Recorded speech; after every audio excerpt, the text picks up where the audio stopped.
Iya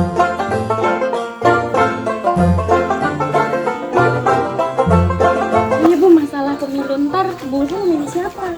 Saya juga bingung Bu, sama sih Bu. Oh ya nanti ngomong-ngomong kan ada orang situ dari Haji Jidan sama Pak Jiki. Di situ aja kita lihat gimana. Boleh Bu.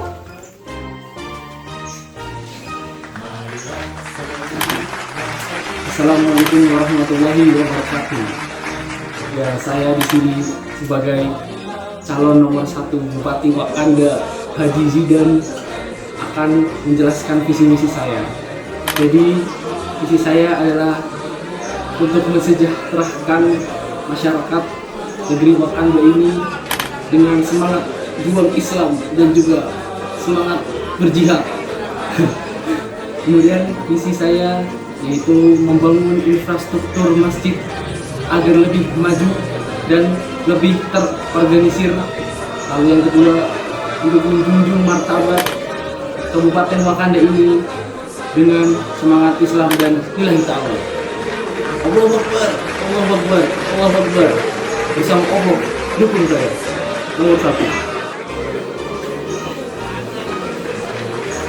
Halo semua, Assalamualaikum warahmatullahi wabarakatuh.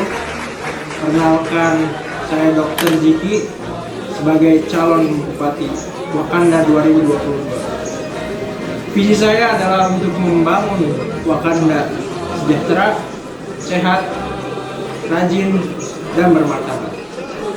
Visi saya adalah untuk membangun Wakanda yang lebih baik, meningkatkan sumber daya manusianya sebagai orang-orang yang bermartabat, dan juga meningkatkan keekonomian rakyat.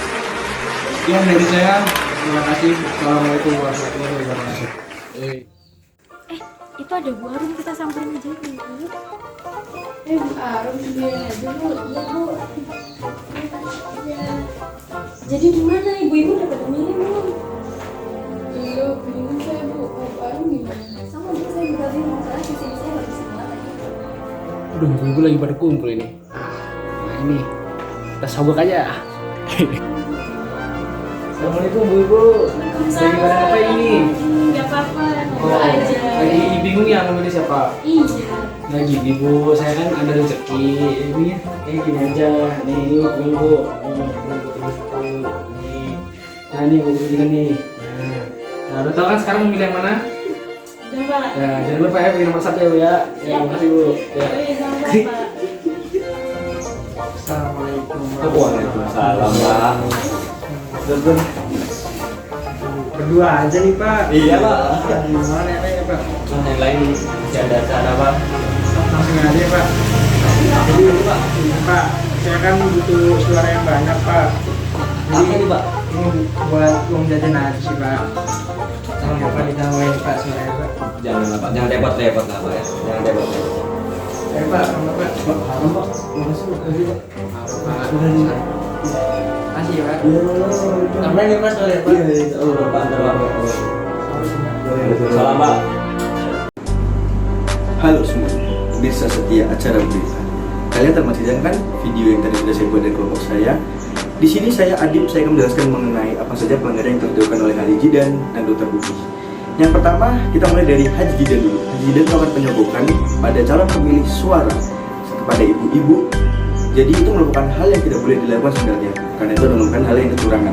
Lalu yang kedua, hal yang dilakukan oleh Dr. Udi itu juga salah. Kenapa dia mencoblos TPU untuk mengubah di mana ibu-ibu sudah mencoblos namanya Dr. Zidan, dia malah mengubah untuk sebagai Dr. Ugi. Nah itu merupakan hal yang salah. Dari video tersebut, kita bisa mengambil bahwa manfaat sila keempat dari Pancasila dalam pemilihan umum.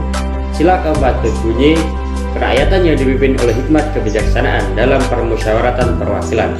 Kerakyatan di sini adalah rakyat itu memegang kuasa tertinggi dari pemerintahan.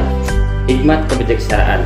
Hikmat kebijaksanaan di sini adalah setiap rakyat dalam memilih pilihan mereka untuk berdemokrasi menggunakan akal sehat serta hati nurani dan kejujuran untuk memilih pilihan mereka.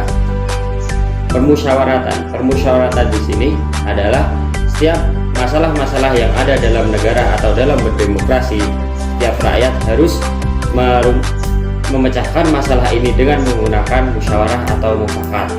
Perwakilan di sini adalah cara rakyat untuk memilih pemimpin mereka dalam menjalankan pesta demokrasi ini, yaitu menggunakan pemilihan umum yang berjurdil. Baik teman-teman, di sini saya akan menjelaskan apa aja sih dampak buruk dari penyogokan yang dilakukan oleh Dr. Ugi dan Haji Zidan. Nah, dapat kita ketahui bahwa dua orang ini melakukan penyogokan yang berbeda, satunya dengan orang-orang yang akan memilih, satu lagi dengan pihak TPU. Nah, dapat kita ketahui bahwa ini sudah merusak asas-asas yang ada di pemilu sendiri, yaitu luber jurdil atau bisa dikatakan langsung, bebas, umum, rahasia, jujur dan adil. Nah, dari penyogokan saja sudah dapat kita lihat bahwa merusak asas jujur, adil, bebas, dan rahasia. Pemilih harusnya memilih paslon mereka dengan cara bebas, secara rahasia, dan pihak TPU melakukan pemilihan secara jujur dan adil, entah itu dari penghitungan, entah itu dari pencoblosan. Nah, kedepannya akan timbul dampak buruk seperti kebiasaan pemilih paslon akan memberikan uang kepada entah itu TPU, entah itu pemilih.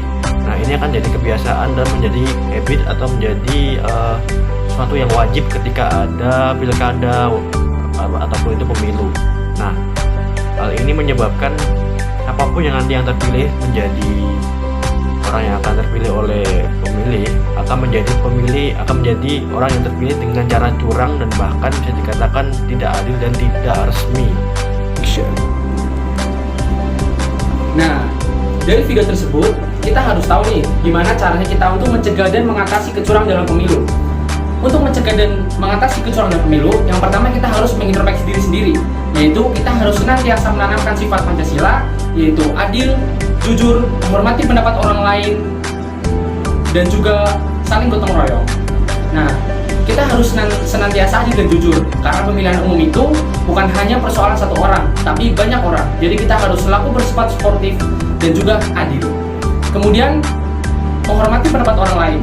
Walaupun dalam pemilu banyak sekali ideologi dan pendapat yang berbeda, namun kita harus senantiasa menghormati pendapat orang lain, karena belum tentu pendapat kita sepenuhnya benar. Nah, dengan itu kita bisa menjaga ketentraman dan perdamaian dalam sebuah pemilu. Nah, kita juga harus bisa menolak yang namanya black campaign.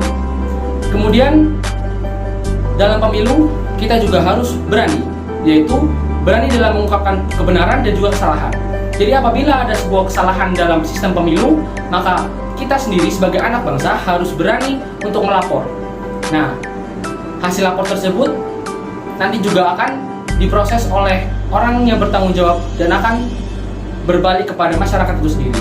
Jadi, kita sebagai anak muda harus berani melapor apabila ada terjadi kecurangan. Nah, jadi itu cara dan metode-metode untuk mengatasi dan mencegah sebuah kecurangan dalam pemilu. Kesimpulan dari materi ini adalah Indonesia memiliki sistem pemerintahan yang demokratis, sehingga hak untuk berkampanye dalam pemilu sudah pasti dilakukan oleh pihak-pihak yang mencalonkan diri. Sekian, terima kasih. Wassalamualaikum warahmatullahi wabarakatuh.